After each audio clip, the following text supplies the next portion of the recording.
Hi guys, welcome to Savvy Social Show. I'm your host Sean. I apologise for any background noise. I'm back outside. Today we're talking about the Trump-Zelensky meeting, and this is, I'm afraid, my last Savvy Social Show. I will be renaming it into a different one, purely because all my videos get taken down, as they may cause offence to someone, or they've been the other favourite, which is they have been proven to be factual but may cause animosity towards a vaccine or during the virus or some other issue, and it's just not worth it anymore. So I'll go in another direction with it. However, I just think before I sign off of here, Trump-Zelensky is a massive thing we need to discuss. I'll show you the video and then we can discuss it. This is credit to Telegraph for the video. He broke this ceasefire. He killed our people and he didn't exchange prisoners. We signed the exchange of prisoners, but he didn't do it. What kind of diplomacy, JD, you are speaking about? What do you mean? I'm talking about the kind of diplomacy that's going to end the destruction of your country. Yes, but if you Mr. President, with respect, I think it's disrespectful for you to come into the Oval Office and try to litigate this in front of the American media. Right now, you guys are going around and forcing conscripts to the front lines because you have manpower problems. You should be thanking the president for trying to bring an end to this conflict. Have you ever been to Ukraine that you say what problems we have? I have been to. Come once. I've actually watched and seen the stories, and I know what happens is you bring them on a propaganda tour, Mr. President. Do you disagree that you've had problems bringing people into your military? And do you think that it's respectful to come to the Oval Office of the United States of America and attack the administration that is trying to prevent the destruction of your country? A lot of questions. Let's start from the beginning. Sure. First of all, during the war, everybody has problems, even you, but you have nice ocean and don't feel now, but you will feel it in the future. God bless. You don't know that. God bless. God bless. You will not have a war. Don't tell us what we're going to feel. We're trying to solve a problem. Don't tell us what we're going to feel. I'm not telling you. Because you're in no position to dictate that. That's exactly what you're doing. You're in no position to dictate what we're going to feel. We're going to feel very good. You will feel influence. We're going to feel very good and very You strong. will feel influence. You're right now not in a very good position. You've allowed yourself to be in a very bad position, and he happens to be right about it. From the very beginning of the war. You're not Mr. in a good Brown, position. You don't have the cards right now. With us, you start having not playing cards. cards. Right now, you don't. Very You're playing serious, cards. Mr. President. You're I'm playing very cards. serious. You're gambling I'm with the the lives president of in war. millions of people. You're you- gambling with World War III. what do you think You're about- gambling with what do you World think War about? III. Well, I just thought it's a terrible way for the president to behave, for President Trump to behave, getting rolled up like that, and for it seemed to me like an ambush, and lots of people, I thought maybe I was mistaken because I'm just an idiot on the internet, and but then everyone else, a lot more educated than me, seemed to back me up, and lots of people coming out with things like, who are in the political spectrum in America, are coming out with things like, there is a leader of the free world that we can respect at the moment, and it's Zelensky. Out of this whole war, Zelensky has come out respected around the world, and out of this interview, Donald Trump has come out of it without respect. He said at the end how it will make for good television. But this isn't a television show. This isn't an episode of The Apprentice. He needs to realise that, and it's clear that he's gone pro-Russia, and I don't know if he's looking to steal Russia's support away from China because of the China-Taiwan issue, but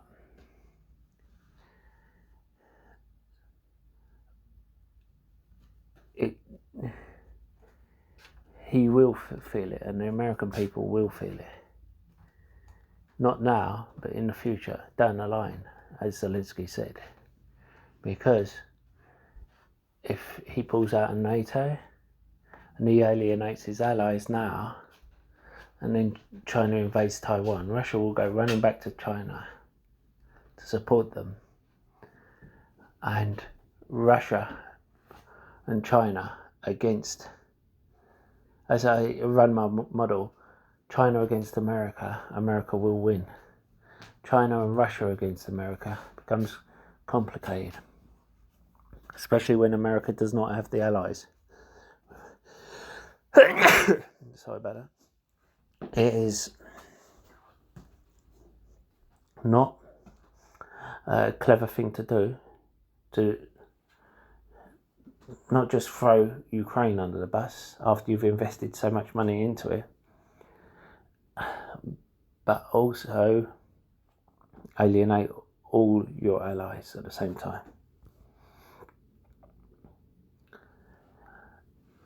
This has been, as I said before, decades of setting up deals for military bases around the world. So if something like China-Taiwan happens, then America can get their military instantaneously there to defend, and not have to take weeks to get their ships there. They will be on the back foot if something happens, which their top generals think will happen in the next couple of years.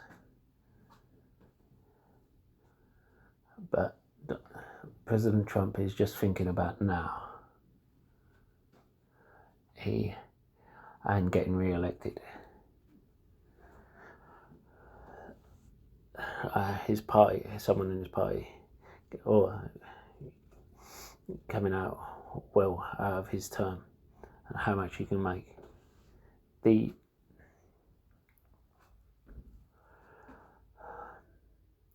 I am flabbergasted. It is like you invite, like someone at school from top year has invited someone from first year to come to a party so they can all gang up and bully them and make fun of them, and then tell them to go home because they don't want them at the party.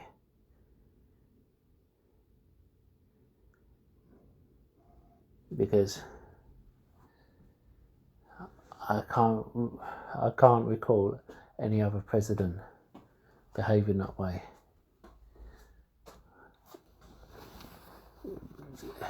Calling another world leader to the White House and then getting in a heated argument with them and then sending them away straight away.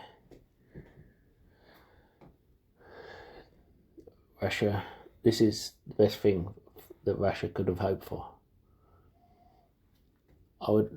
Please leave your comments down below. Do you agree with me? Disagree with me? Don't forget to hit the like button, subscribe, and don't forget to check out the links down below where you plenty of freebies. You can pick up a free share worth up to £200. Plenty of other freebies as well, and I'll see you in the next video. I'm sorry it's not longer. I'm sorry there's not more content, but I am genuinely flabbergasted because, as I said before, funding Ukraine against Russia makes Russia too weak for China to invade Taiwan. And if China invades Taiwan without Russia, And we've seen how Russia has been weakened economically and militarily front. If China invades Taiwan without a strong Russia, then they will be defeated. This is about securing Taiwan, so who owns 94% of semiconductor production facilities in the world.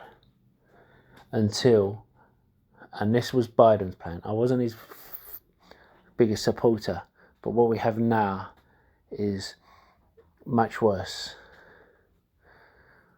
But what he did, and I don't know if it was his advisors or him, in trying to put in so much money into getting semiconductors foundries in America, was so that if China did invade Taiwan, then you would still be able to produce semiconductors. Because from what I recall, there's a kill switch in Taiwan Semiconductor.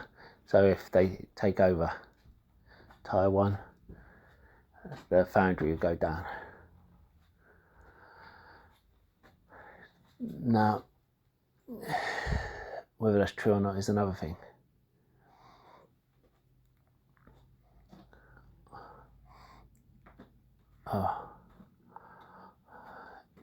And it's all about the long military game. That's why America, even when they were not in war, has funded their military with so much money.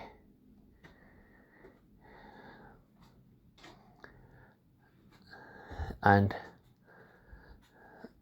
this will hit America in multiple ways. The reasons why will be politically on the world front. It means they will also be less strong. You're only the world's police keepers because the world allows you to be the police keepers. And once things like this start happening and you start pulling out of protecting the world, then people no longer, if the police refuse to come to your house when someone's doing a house invasion, then you don't want to fund the police. So it's the same thing. If America doesn't come to your aid when you need it, you don't want America there when you don't need her. So you won't want them as your national currency. You're better off with something like the BRICS, or you just using your own. And the more countries that pull out of America as a currency, the weaker the dollar gets, which means their massive debt pile will cost more to finance. As well as that, their massive arms industry. And they say we've spent $350 billion. It was $350 billion of arms. And it wasn't the most up-to-date arms, it was old arms that they were clearing out so they could fund the military with the new up-to-date technology. Now, if, for instance, part of the agreement of them being world police where you had to sign arms shipments. A country like Switzerland didn't need the F-350, they're surrounded by mountains, but they had to take on shipments of F-350s. Part of the agreements with everyone is that America keeps the data, because there was a deal with the UK a while ago where UK had to pay 400 million in order to keep the data because it's all top secret. Because there's parts on the F-350 that collects data from everywhere. Now, the thing with all this equipment, if you're aware from when the equipment went to Afghanistan, and America pulled their engineers out of Afghanistan, is it needs software updates. No. If you're not updating it, it can go dead and useless. So if America starts saying, pulling out of Ukraine, we're pulling out of NATO, we're pulling out of Europe, fine, but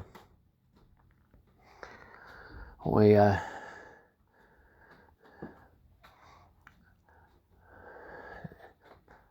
then who will buy American arms?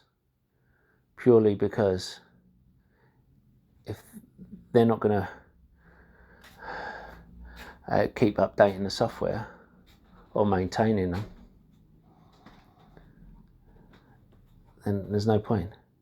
It's also the fact that they decide what they send, because it's a country before that ordered a load of arms, and they mainly wanted the Stinger missiles, but they ordered some other stuff along with it, and America turned around and said, sorry, we need these missiles. So if you're not even getting the shipment that you're ordering, I can see European and UK arms manufacturers rising on the threat of America pulling out of Europe and NATO, and that will massively hit GD, LMT, and all the American arms manufacturers.